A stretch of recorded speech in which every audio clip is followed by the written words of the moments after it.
সে সময় ভারতবর্ষে ইসলামের আলো এখনও পৌঁছায়নি। রাজ্য জুড়ে তখন হিন্দু ধর্মের প্রভাব বিস্তার করছিল। রাজা পৃথ্বীরাজ চৌহান ছিলেন তখনকার ভারতবর্ষের প্রভাবশালী শাসক। তিনি প্রতিদিন নিয়ম করে মন্দিরে গিয়ে দেবদেবীর পূজা করতেন, আর তার অনুসারীরাও অগ্নিপূজা ও নানান কুসংস্কারে লিপ্ত ছিল। সেখানকার মানুষ তখন অজ্ঞানতার অন্ধকারে নিমজ্জিত ছিল। এদিকে এক রাতে হজরত খাজা মঈনুদ্দিন চিশতি রহমাতুল্লাহি আলাইহি নিজের ঘরে শায়িত ছিলেন। গভীর রাতে ঘুমের মাঝে তিনি এক অপূর্ব স্বপ্ন দেখলেন। তিনি দেখতে পেলেন আল্লাহর রাসূল সাল্লাল্লাহু আলাইহি ওয়াসাল্লাম তাকে সম্বোধন করে বলছেন, হে মঈনুদ্দিন, তুমি হিন্দুস্তান অভিমুখে রওনা হও। সে অঞ্চলের মানুষ এখনও অজ্ঞতা ও কুসংস্কারে নিমজ্জিত রয়েছে। তোমার দায়িত্ব হলো সেখানে দ্বীনের দাওয়াত পৌঁছে দেওয়া এবং তাদেরকে আল্লাহর পথে আহ্বান করা। এই স্বপ্ন দেখে হজরত খাজা মঈনুদ্দিন চিশতি ঘুম থেকে জেগে উঠলেন এবং তার হৃদয়ে দীপ্ত এক নির্দেশনা নেমে এলো। অতঃপর তিনি আর দেরি না করে পরদিনেই কিছু বিশ্বস্ত সঙ্গী সাথী নিয়ে হিন্দুস্তানের দিকে রওনা হলেন। অনেক দীর্ঘ ও ক্লান্তিকর সফরের পর অবশেষে তারা ভারতবর্ষের রাজস্থানে পৌঁছালেন। সেখানেই ছিল আজমির, যা ছিল রাজা পৃথ্বীরাজের রাজধানী। রাজা পৃথ্বীরাজ ছিলেন এক কঠোর ও কঠিন শাসক। কেউই তার বিরুদ্ধে একটি কথাও বলার সাহস রাখত না। তবে হজরত খাজা মঈনুদ্দিন চিশতি রহমাতুল্লাহি আলাই আল্লাহর উপর পূর্ণ আস্থায় ভর করেই তাদের কাছে দ্বীনের দাওয়াত দেওয়ার জন্য রওনা হয়েছিলেন। অতঃপর দীর্ঘ সফরের ক্লান্তি নিয়ে খাজা মঈনুদ্দিন চিশতি ও তার সফর সঙ্গীরা আজমিরের বিখ্যাত তারাগড় পাহাড়ের পাদদেশে বিশ্রামে বসেছিলেন। এমন সময় নামাজের ওয়াক্ত হয়ে গেল।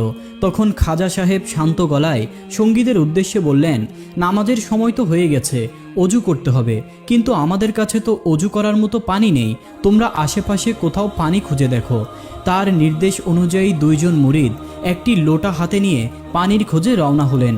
কিছুটা পথ পেরিয়ে তারা দেখতে পেলেন সামনে এক সুবিশাল জলাধার বিস্তৃত, আজ যেটি আনা সাগর নামে পরিচিত। কিন্তু সেখানে গিয়ে তারা দেখলেন আনা সাগরের চারপাশে কড়া পাহারা বসানো।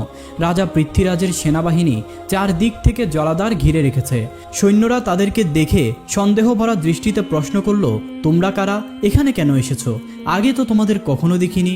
সঙ্গীরা বিনয়ভাবে উত্তর দিল, আমরা খাজা মঈনুদ্দিন চিশতি রহমাতুল্লাহি আলাইহি এর মুরিদ। আমরা এখানে অজুর জন্য একটু পানি নিতে এসেছি। তাদের কথা শুনে প্রহরীরা সকলেই হেসে উঠল এবং বলল, তোমরা বুঝি রাজা পৃথ্বীরাজের নাম শুনোনি? তার নির্দেশে এই জলাধারের পানি কেউ ছুঁতেও পারবে না। পানি নেওয়া তো দূরের কথা, এতে হাত দিলেই তা অপবিত্র হয়ে যাবে। রাজ হুকুম অমান্য করলে তার পরিণাম ভয়াবহ হবে। এই কথা বলেই তারা মুরিদ দুজনকে তিরস্কার করে সেইখান থেকে তাড়িয়ে দিল। অতঃপর সেই দুইজন মুরিদ দুঃখ ভারাক্রান্ত হৃদয়ে খাজা মঈনুদ্দিন চিশতি রহমাতুল্লাহি আলাইহি এর কাছে ফিরে এলেন। তাদের চেহারায় হতাশা দেখে তিনি জিজ্ঞেস করলেন, তোমরা ফিরে এলে কেন? তোমরা কি কোথাও পানির সন্ধান পাওনি? তারা বিনীতভাবে উত্তর দিলেন, হুজুর, পানি তো ছিল, কিন্তু আমাদের নিতে দেওয়া হয়নি। সেখানকার রাজার পাহারারত সৈন্যরা বলল, রাজা পৃথ্বীরাজের কঠোর নির্দেশ, এই সাগরের পানি কেউ নেওয়া তো দূরের কথা, বরং তা স্পর্শও করতে পারবে না। কাউকে অনুমতি দেওয়া হলে তার রাজ আদেশ অমান্য করা হবে, যার ফল হবে ভয়ানক। খাজা সাহেব সব কিছু মনোযোগ দিয়ে শুনলেন। তারপর তিনি চোখ বন্ধ করে আল্লাহর দরবারে দোয়া করলেন। এরপর তিনি সেই দুইজনকে বললেন, তোমরা আবার সেখানে ফিরে যাও, গিয়ে শুধু এইটুকু বলো, খাজা মঈনুদ্দিন চিশতি তোমাদের পাঠিয়েছেন। আল্লাহর উপর পূর্ণ আস্থা রেখে সেই দুইজন মুরিদ পুনরায় রওনা হলেন। আগের মতোই তারা আনা সাগরের ধারে পৌঁছালে প্রহরীরা আবার তাদেরকে বলল, তোমরা আবার কেন এসেছো? তারা নির্ভীকভাবে বললেন, আমরা অজুর জন্য পানি নিতে এসেছি। সৈন্যরা তখন বিরক্ত হয়ে বলল, তোমাদের আগেই তো বলে দিয়েছি বাহিরের কেউ এই সাগরের পানি নেওয়া সম্পূর্ণ নিষেধ। রাজা পৃথ্বীরাজ এটা জানতে পারলে এতক্ষণে তোমাদের প্রাণও থাকতো না। এবার তারা শান্ত স্বরে বললেন, আমরা তোমাদের কাছ থেকে কিছুই চাইতে আসিনি, আমরা যা চাওয়ার তা আনা সাগরের কাছেই চাইব। এই অদ্ভুত কথা শুনে আশেপাশের সৈন্যরা হেসে উঠল। তারা বিষয়টিকে নিছক পাগলামি মনে করল। কিন্তু ঠিক তখনই সেই দুই মুরিদ হাতের লোটা সামনে বাড়িয়ে কায়মানো বাক্যে বলল, হে আনা সাগরের পানি, আমরা খাজা মঈনুদ্দিন চিশতি রহমাতুল্লাহি আলাইহি এর মুরিদ। তিনিই আমাদেরকে এখানে পাঠিয়েছেন। আল্লাহর হুকুমে তুমি এই লোটার মধ্যে চলে এসো। এই কথা বলতে না বলতেই চোখের পলকে সেই বিশাল জলাধারের পানি এক নিমিষেই সেই ছোট লোটার মধ্যে চলে আসলো। এই অলৌকিক দৃশ্য দেখে উপস্থিত সমস্ত সৈন্যবাহিনী হতবাক হয়ে গেল। এই যেন কল্পনার চাইতেও অদ্ভুত এক বাস্তবতা। সাথে সাথে সেখানে উপস্থিত অধিকাংশ সৈন্য কালেমা পাঠ করে ইসলাম গ্রহণ করল। যদিও অনেকেই সেই অলৌকিক ঘটনার সাক্ষী হয়ে ইসলাম গ্রহণ করেছিলেন, তবুও কয়েকজন কট্টরপন্থী হিন্দু বিষয়টিকে সহজভাবে নিতে পারল না। তাদের দৃষ্টিতে এটি ছিল কোনো এক অজানা রহস্যময় জাদুর কৌশল। বিষয়টি তারা রাজা পৃথ্বীরাজকে জানানো অত্যাবশ্যক মনে করল এবং দ্রুত রাজপ্রাসাদের উদ্দেশ্যে রওনা দিল। অতঃপর তারা যখন রাজ দরবারে পৌঁছালো, তাদেরকে অস্থির চেহারায় দেখে রাজা পৃথ্বীরাজ প্রশ্ন করলেন, কি হয়েছে? তোমাদের চোখে মুখে এমন আতঙ্কের ছাপ কেন? তারা উত্তরে বলল, মহারাজ, চরম বিপদ ঘনিয়ে এসেছে। রাজা বিস্মিত হয়ে জিজ্ঞেস করলেন, বলো এমন কি ঘটেছে? তারা তখন বলল, মহারাজ, অচেনা এক ব্যক্তি, দেখতে ফকিরের মতো হলেও কার্যকলাপে তারা ঠিক যেন এক অসাধারণ জাদুকর।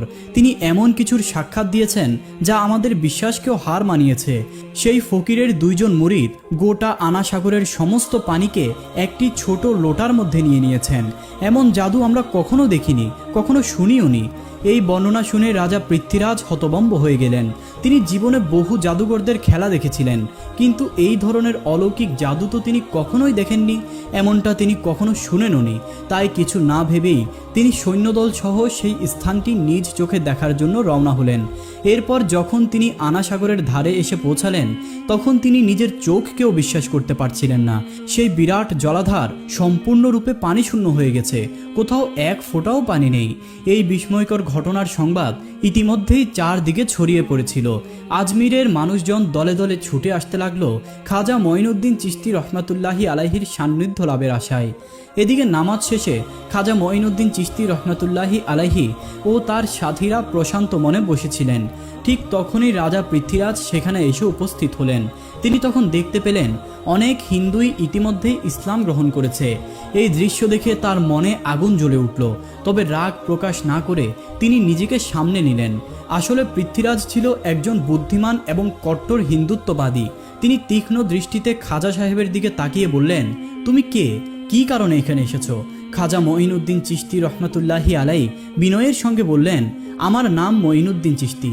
আল্লাহর আদেশ এবং রাসূল সাল্লাল্লাহু আলাইহি ওয়াসাল্লামের নির্দেশে আমি এই ভূমিতে এসেছি। পৃথ্বীরাজ কটাক্ষ করে বলল, তবে তুমি কি সেই জাদুকর যে নিজের শক্তিতে আনা সাগরের পানি উধাও করে দিয়েছ? খাজা মঈনুদ্দিন চিশতি রহমাতুল্লাহি আলাইহি তখন দৃঢ় কণ্ঠে জবাব দিলেন, আমি কোনো জাদুকর নই, আমি কেবল একজন বিনীত বান্দা যিনি আল্লাহর হুকুম পালন করেন। আমি অজুর জন্য ওই সাগর থেকে শুধু এক লোটা পানি চেয়েছিলাম, কিন্তু তোমার সৈন্যরা এক লোটাও পানি দিতে অস্বীকার করছিল। তাদের ঔদ্ধত্যের জবাবে এই পানি আল্লাহ তাআলাই তুলে নিয়েছেন। এমন যুক্তিপূর্ণ ও স্বচ্ছ বক্তব্য শুনে উপস্থিত জনতা স্তব্ধ হয়ে গেল। কেউ কোনো কথা বলার সাহস পাচ্ছিল না। কিন্তু পৃথ্বীরাজ সহজে হার মানার মতো মানুষ ছিল না। তিনি বুঝে গিয়েছিলেন এই ব্যক্তি সাধারণ কেউ নন। তিনি কৌশল অবলম্বন করে এক নতুন রূপ নিলেন। তখন তিনি চোখে জল এনে বললেন, আপনারা যদি আমাদের শাস্তি দিতেই চান তাতে কোনো আপত্তি নেই, কিন্তু দয়া করে এই সাধারণ মানুষ আর নিষ্পাপ শিশুদের দিকে তাকান। তাদের জন্যই অন্তত ওই আনা সাগরের পানিগুলো ফিরিয়ে দিন। হযরত খাজা মঈনুদ্দিন চিশতি তখনই বুঝে গিয়েছিলেন যে রাজার মুখে এক কথা এবং মনে অন্য কিছু, কিন্তু তবুও মানবতার খাতিরে তিনি